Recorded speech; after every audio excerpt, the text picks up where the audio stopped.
رب اشرح لي صدري ويسر لي أمري واحلل عقدة من لساني يفقهوا قولي واجعل لي وزيرا من أهلي. السلام علیکم ورحمۃ اللہ وبرکاتہ۔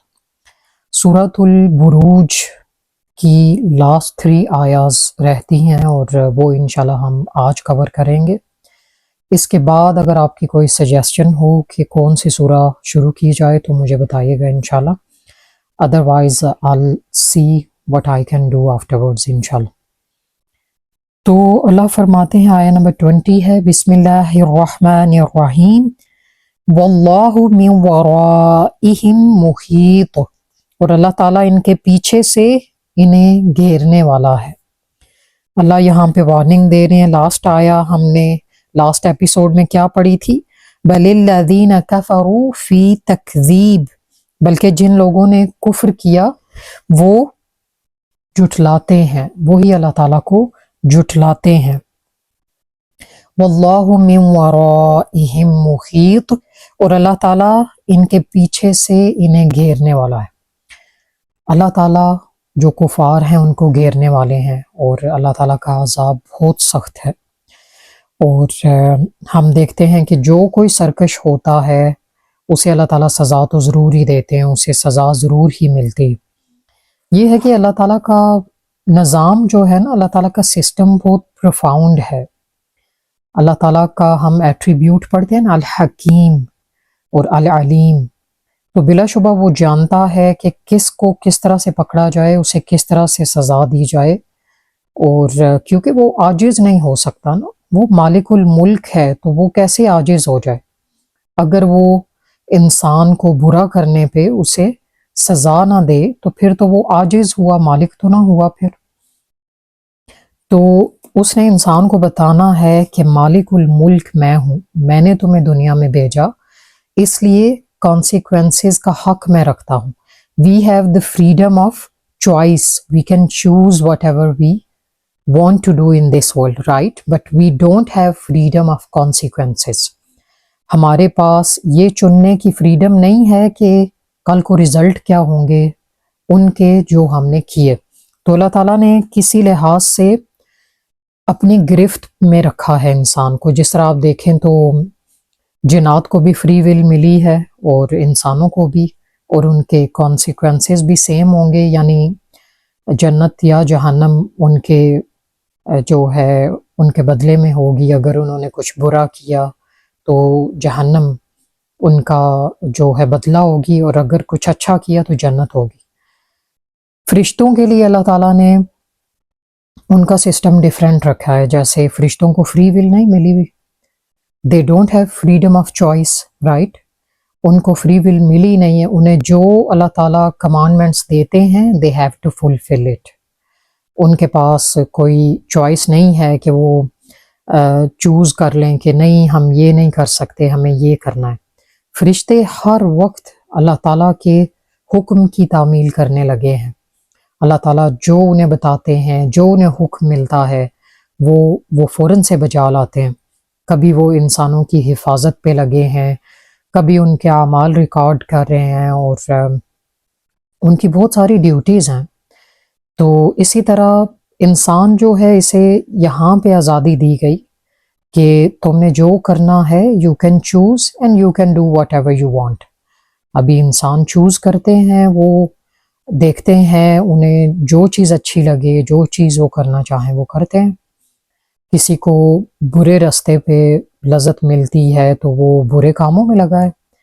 کوئی اگر سمجھتا ہے، شعور رکھتا ہے کہ اللہ تعالیٰ کی پکڑ سخت ہے اور اللہ تعالیٰ نے جزا اور سزا کا سسٹم رکھا ہے، تو وہ اللہ تعالیٰ کا فرما بردار بن جاتا ہے اور وہ اچھے کام کرنے لگتا ہے۔ تو اس طرح سے اللہ تعالیٰ نے یہ ایک سسٹم رکھا ہے کہ اگر تمہیں فریڈم آف چوائس ہے تو پھر یہ جان لو کہ بعد میں جو کانسیکوینسز ہوں گے نا وہ تمہیں بھگتنے ہوں گے، ان سے گو تھرو ہونا پڑے گا، کیونکہ پھر ہمیں یہ آزادی نہیں دی گئی کہ ہم خود سے چوائس کر لیں، خود سے چوز کر لیں کہ ہماری سزا ہمیں نہ ملے یا ایسے نہ ہو، کیونکہ مالک الملک تو اللہ تعالیٰ ہے، اور جس کی لاٹھی ہوتی ہے اسی کی بھینس ہوتی ہے۔ جو کریٹر ہے، جو خالق ہے، کل کو مرضی تو اسی کی چلے گی، ہم اپنی مرضی سے تو یہاں نہیں آئے، اپنی مرضی سے کچھ بھی نہیں ہم کر سکتے، پھر بھی ہم جو چاہے کرتے ہیں۔ یعنی ہم نے اپنی مرضی سے دنیا میں آنے کی ڈیٹ نہیں چوز کی، اپنی مرضی سے آئے نہیں، اپنی مرضی سے اپنے والدین نہیں ہم نے چنے، اپنی مرضی سے ہم نے اپنے رشتے نہیں چنے، ہمارا جسم جو ہے وہ ہمارا نہیں، یہ سب اللہ تعالیٰ کا ہے، ہمارے اعضاء جو ہیں یہ اللہ تعالیٰ کے ہیں، سب کچھ تو اسی کا ہے، تو پھر ہمیں کیا اختیار ہو اپنے آپ پہ؟ اختیارات بھی اسی کے ہیں، وہ جو چاہے کر سکتا ہے، وہ جیسا چاہے ہمیں ٹریٹ کرے، جیسا چاہے وہ ہمیں رکھے، اور دنیا میں بھی وہ ویک اپ کالز دینے کے لیے ہمیں آزمائشوں میں ڈالتا رہتا ہے، اور ہم جو ہے اگر ایمان والے ہوں، اچھے ہوں، شعور رکھیں، اللہ تعالیٰ کی طرف ہم پلٹ آتے ہیں، اور دنیا کی جتنی بھی کلیمٹیز ہے they are far better than the آخرہ، آخرت کی جو سزا ہے وہ تو ہم برداشت ہی نہیں کر سکتے، اس لیے ہمیں دنیا کی چھوٹی چھوٹی تکالیف دے کے اللہ تعالیٰ اپنی طرف بلاتے رہتے ہیں۔ Wake up calls, they are wake up calls that come turn to me, میں تمہارا رب ہوں، میرے بارے میں سوچو، جو تم کر رہے ہو یہ غلط ہے، جو تم گناہ کر رہے ہو تھوڑی سی نظر ثانی اس پہ کرو، یہ غلط ہے، اللہ کی طرف آؤ، کیونکہ تم نے لوٹ کے اسی کی طرف جانا ہے، انا للہ و انا الیہ راجعون۔ آیا نمبر 21، بل ہوا قرآن مجید، اللہ فرماتے ہیں بلکہ یہ قرآن بہت شان والا ہے۔ اس میں اللہ تعالیٰ نے اس سورہ میں قرآن کی شان بھی بیان کر دی کہ قرآن بلا شبہ بڑی شان والا ہے، یہ نیکوکاروں کو خوشخبری دیتا ہے، اس میں وہ ساری ورڈکٹس ہیں جن پہ عمل کرنا ہے انسان نے، وہ سارا لائحہ عمل ہے جس پہ انسان عمل کر کے تو آخرت میں اپنے آپ کو سکیور کر سکتا ہے۔ اللہ تعالیٰ نے بتا دیا زندگی گزارنے کے طریقے، کیا کرو گے تو کامیاب ہوگے، کیا نہیں کرو گے تو ناکام ہوگے، اس میں وہ سارا کچھ اللہ تعالیٰ نے بیان کر دیا، اور بہت ساری برکتیں سمیٹے ہوئے ہیں۔ اگر کوئی بغیر میننگ کے سمجھ کے نہیں پڑھتا، ایسے ہی پڑھتا ہے تب بھی اسے ثواب ہے، اگر کوئی پڑھ کے عمل کرتا ہے اس کو بھی ثواب ہے، فرشتے دعائیں کر رہے ہیں، حتیٰ کہ سمندر کی مچھلیاں بھی ان طلباء کے لیے دعا کریں جو علم حاصل کرتے ہیں، اللہ تعالیٰ کے دین کے لیے کام کرتے ہیں، علم حاصل کر کے دوسروں تک پہنچاتے ہیں۔ پھر اللہ تعالیٰ نے اس میں ریوارڈز بھی رکھے، کوئی بغیر سمجھ کے پڑھے گا تو پھر بھی اسے ایک حرف پہ 10 نیکیاں ملیں گی، سمجھ کے پڑھتا ہے، عمل کرتا ہے تو اس کے تو درجات اتنے بلند ہونے والے ہیں کہ دیر از نو لمٹ ایٹ آل، وہ پھر اللہ تعالیٰ کے پاس جب ہوگا جبھی وہ اپنا ریوارڈ پائے گا۔ اگر وہ قرآن کو سیکھتے یا سکھاتے فوت ہو جاتا ہے تو وہ شہید کہلائے گا۔ تو قرآن جو ہے وہ واقعی بڑی شان والا ہے، اس نے بڑے بڑے لوگوں کو بدل ڈالا، بہت سے ظالم انسانوں کو اس نے بدل ڈالا، بہت سے ٹائرن لیڈرز جو بڑے بڑے اکڑ مزاج، اکڑ رکھنے والے دنیا میں قرآن پڑھ کے پگھل گئے۔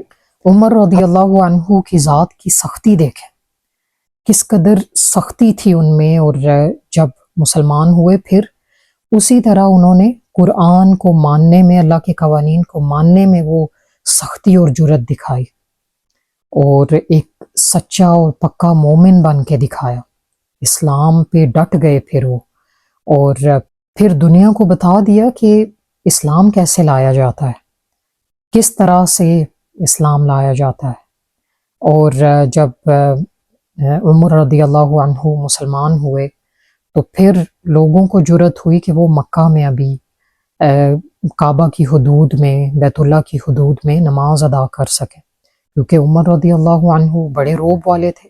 تو جب مسلمان ہوئے تو پھر لوگوں نے دیکھا کہ کس طرح سے اب مسلمان جو ہیں وہ اور کانفیڈنٹ ہو گئے ہیں اور اللہ تعالیٰ کی عبادت میں اور جم گئے ہیں۔ تو اس طرح سے اللہ تعالیٰ نے اپنے دین کو جلا بخشی، بڑے بڑے صحابہ رضی اللہ عنہم کے ذریعے اللہ تعالیٰ ہمیں ان کے نقش قدم پہ چلائے، آمین۔ لاسٹ آیا آف دا سورہ، آیا نمبر 22، فی لوح محفوظ۔ اللہ فرماتے ہیں قرآن جو ہے وہ لوح محفوظ میں ہے، اللہ تعالیٰ نے اس کو لوح محفوظ میں رکھا ہے۔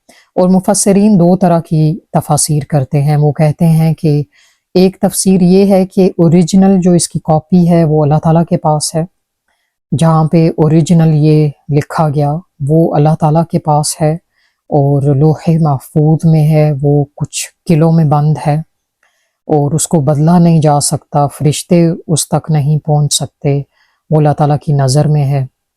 اور اسی طرح پھر دوسری تفسیر اس کی یہ ہے کہ قرآن کو بدلا نہیں جا سکتا، نو ون کین انکریز، ڈیکریز اور ڈسٹارٹ اٹ ہیز بین گارڈڈ، کچھ فرشتوں کے ذریعے یا اللہ تعالیٰ کی جو ہے اپنی حفاظت کے ذریعے اس کو گارڈ کیا گیا ہے، اس کو محفوظ کیا گیا ہے کہ کوئی اس کو بدل نہیں سکتا، اور جو لوگ اس کو بدلنے کی کوشش کرتے ہیں ان کا انجام برا ہوتا ہے۔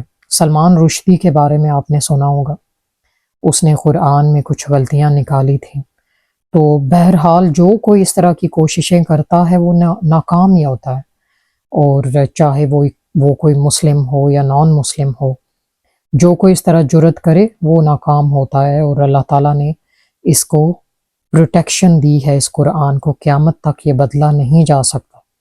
اور کہا جاتا ہے کہ کرسچینز کی جو بک تھی نا، تورات اور انجیل وغیرہ، اس میں لفظی تبدیلیاں کی گئیں اور امینڈمنٹس کی گئیں، جس کی وجہ سے ان کے الفاظ ہی چینج ہو گئے، کتب جو تھیں ان کی وہی بدل گئیں، اور اپنے اپنے احکامات انہوں نے اس میں ایڈ کر دیے جو ان کے پادری وغیرہ تھے۔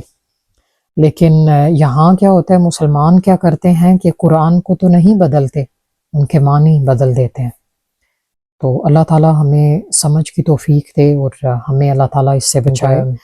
Whatever we have learned in this surah, may Allah subhanahu wa ta'ala help us to understand and implement. Ameen ya Rabbal Alameen. Subhanaka Allahumma wa bihamdika ashhadu an la ilaha illa anta astaghfiruka wa atubu ilayk. Assalamu alaikum wa rahmatullah wa barakatuh.